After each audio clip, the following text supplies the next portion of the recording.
Anong ganap sa mundo ng showbiz?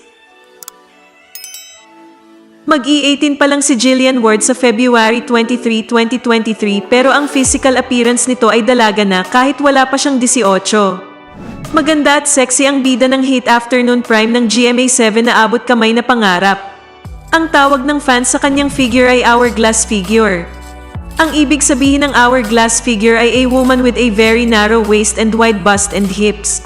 At makikita nga yun kay Jillian. Nang i-post ni Jillian ang full shot photo niya, marami agad ang nag-comment at ang tawag pa nga ng karamihan sa kanya ay Dr. Annalyn Santos. Ang karakter niya sa abot kamay na pangarap. Kaya, may nagbiro na gustong magpa-check up at magpa-CPR sa kanya.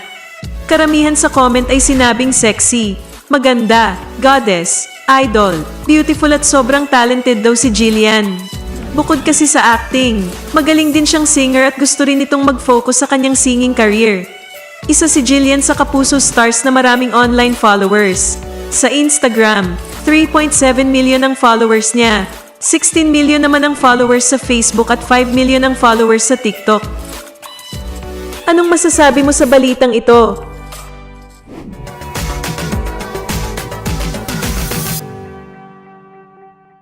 Anong ganap sa mundo ng showbiz?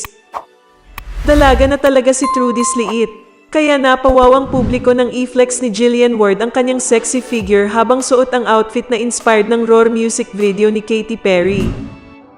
Jungle Woman. Caption ni Jillian sa pic kung saan tanging leaf skirt at animal printed crop top lang ang kanyang suot. Bago nag-star sa Prima Donnes, nagbida si Jillian bilang child actress sa mga kapuso teleserye na Trudy Sliit at Doll Dalita. Anong masasabi mo sa balitang ito?